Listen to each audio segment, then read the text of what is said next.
They need a little bit of an upgrade. They don't come out of the ground perfect as they are. And it is there that treatment comes in. That is why we need treatment. Because if there is no market for the low-grade gemstones, for the stones that come out of the ground not perfect as they should be, if we don't have a market for those stones, for the second-grade material, we will never find the top-grade material. I think it is one rough dealer that explained it to me, that if you don't have a market for the 50 kilograms of brown garnets, you will never find the 1 carat ruby. So we need to have a market for all that material, and it is there that we can see those blue stones on the front. They are amazing, but they are actually a byproduct of all the greenish, more included material that we see in the back. And if we don't have a market for that material in the back, we will never get those attractive blue stones either. And it is there that treatment can help us upgrade some of that material that maybe initially isn't the perfect color, or initially it is a little bit included. And treatment can help us bring that to a nicer level and make it more attractive as it is. It can make the stone look prettier than the way it came out of the ground. So treatment is really necessary to keep the whole gemstone supply alive.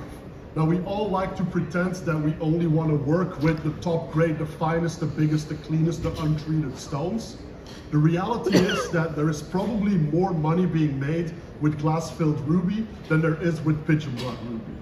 That is unfortunately the reality of the trade.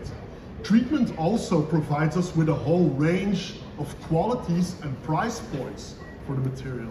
Not everyone can spend $100,000 per carat on a ruby. But all these people that can spend it also want to have access to rubies. So a treated stone that comes at a slight discount, that does not fetch that incredible premium, would be a great alternative for those people.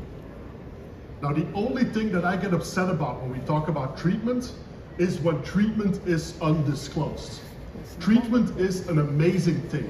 Treatment is probably the only reason why we are all still here. That is why we still have a gemstone trade around. Now, the problem, and one of the reasons why we might not be here in 15 years, is undisclosed treatment. If we do treatment and we're not honest about it, that is the biggest no-no in the trade, and that is the biggest problem that we're facing right now. Because, let's face it, rarity is still an important factor, and untreated stones are rarer than treated stones. But on the other hand, some treatments need special care. You need to be aware of that. If certain stones with certain treateds are put through certain cleaning procedures, through certain manufacturing procedures, that could completely ruin the stone. And I will give you an example of that later during the talk. So again, disclosure is probably the most important thing. If you want to remember one thing from this whole talk, it is that undisclosed treatment is totally unacceptable. But treatment is probably the best thing there is for the gemstone industry. So that brings us back to the GI reports. Now we know why treatment is important. Now we know why treatment should all be on our list, on our radar, and we should know about it.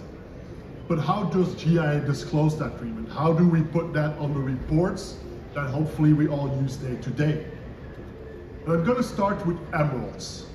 So when we look at emeralds, we focus mostly on clarity enhancement.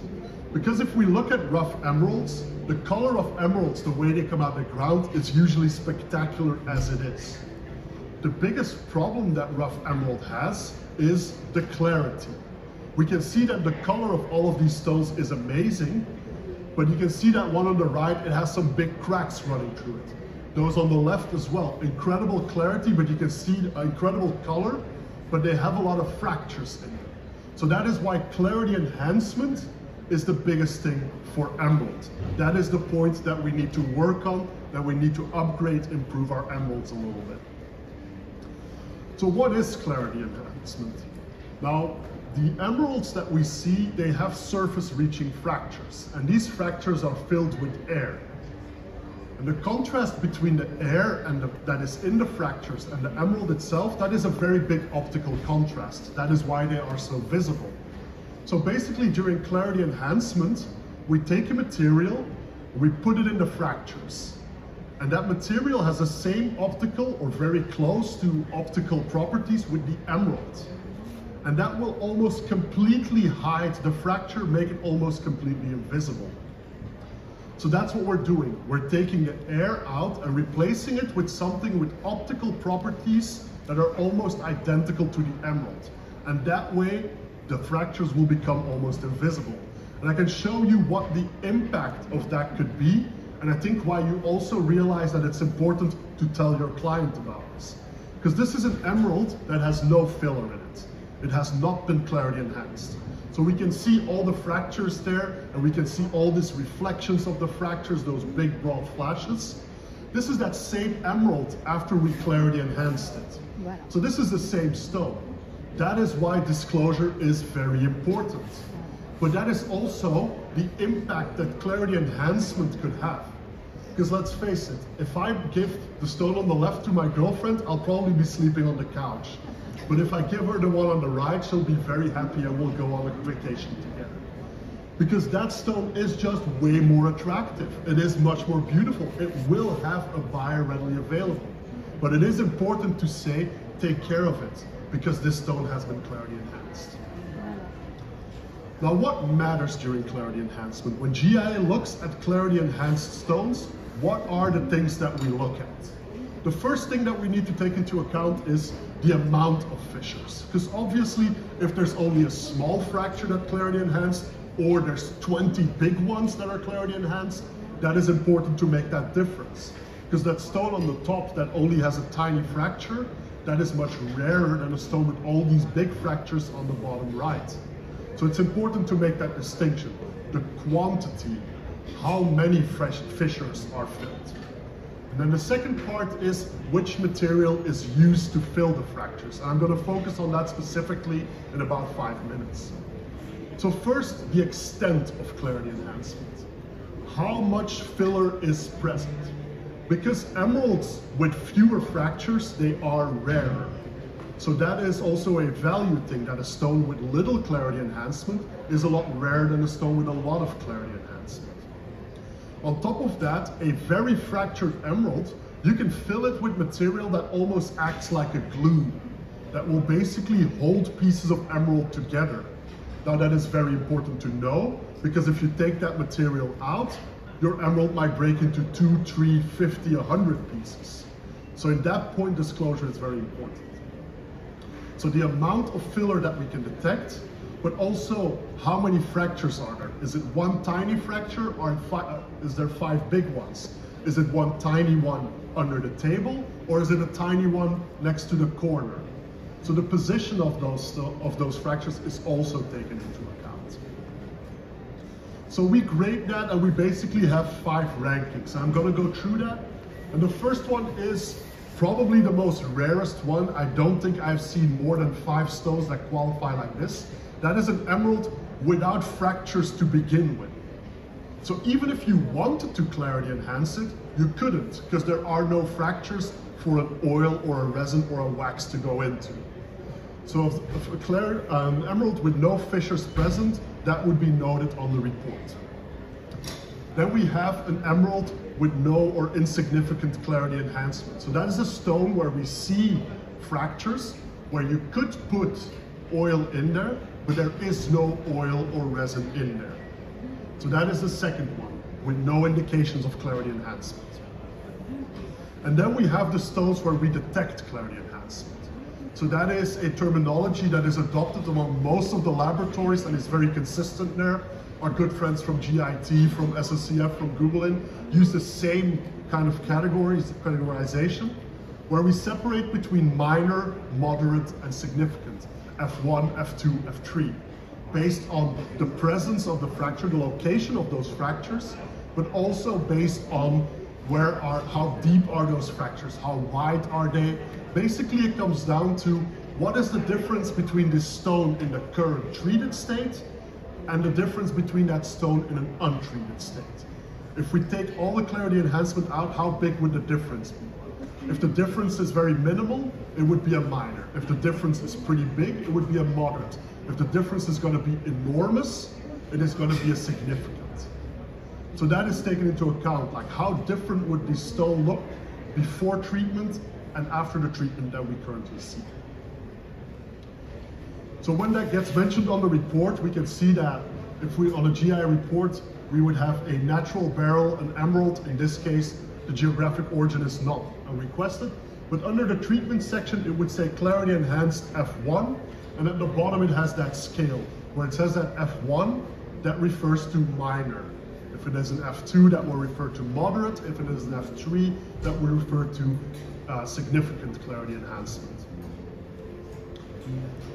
Now then, I want to talk about something new. This is something that GIA only launched a couple of weeks ago in mid-December, where we started identifying the material that is being used to fill. So what we talked about now, that is irrelevant of what is in the fractures. That is just how much is there and what is the impact of that material. But people also want to know which material is being used, because we can use a number of materials. And we can see here, I mentioned that the optical properties, the refractive index, is very important. And I've listed here, you can see an emerald is about 1.56 to 1.59. And around it, you can see a lot of very commonly used materials. And you can actually see that cedarwood oil, which a lot of people think is the best thing, there's actually quite a big difference between cedarwood oil and emerald. So cedarwood oil is actually not a very good product to oil emeralds with. It does not do a very good job at clarity enhancement. But also I want to add at the bottom that people ask, why can't you put glass in there? Because glass would be a lot more stable, a lot more harder, a lot more difficult to remove, a lot more chemically resistant, heat resistant than oils. Why can't you put glass in there? And I think here you can see, because the difference in optical properties between a glass and an emerald is way too big. So an emerald would do a terrible, glass would do a terrible job at hiding a fracture in an emerald. Glass would do a terrific job at hiding a fracture in a corundum, but we're going to talk about that in 10 minutes. So what we do at GIA is this filler ID, and we filler ID that because the first reason we want to know it is not every filler is as stable. Some of these fillers degrade, some of these fillers change color over time, they start breaking down, and also there is in the trade a preference for some people towards a resin, because a resin tends to be more stable, harder, does a better job at masking the fractures. And then there's also people that prefer oil because it is seen as more traditional, but traditional doesn't always mean better. Whatever your reason is, GIA separates it now in two categories, where we have our type A fillers, which would refer to oils, waxes, natural resins, and things like that. So things like baby oil, mineral oils, balsa oil, cedarwood oil, paraffin, that would go into that type A group. So these are natural products or products with a natural equivalent that are very often in a liquid state at room temperature. Then we have the type B filler. So these are artificial resins, very often specifically designed industrial products for this purpose. So very often they do a very good job at clarity enhancing, and they tend to be a lot more stable. So things like Palma, Opticom, PermaSafe, which are sometimes two different products that are mixed together, where it is one product put in and then another product added to stabilize it with using UV. These are artificial resins that we would classify as a type B filler. And then there's obviously cases where we see both of them mixed, where people maybe put a type B resin in first and then put a little bit of oil on it, just so they can say, yeah, it's actually just been oiled.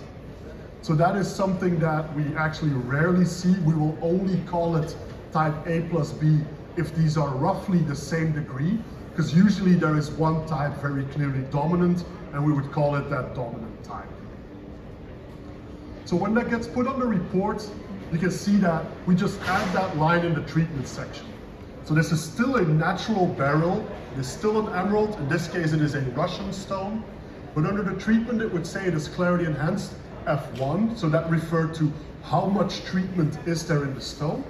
And then we have that second line where we say the treatment material that is used, the clarity enhancement product, is a type A material. So that could be a cedarwood oil, a paraffin wax, or things like that. So that is how that gets stated on the reports right now. So that is included with any Emerald service as of today, actually as of mid-December. And for now, this extra service is free of charge. That might change in the future, but this is something that is, upon request, added to any Emerald report right now. So to summarize the Emerald treatments, I want to say that most Emeralds in the trade have been clarity enhanced.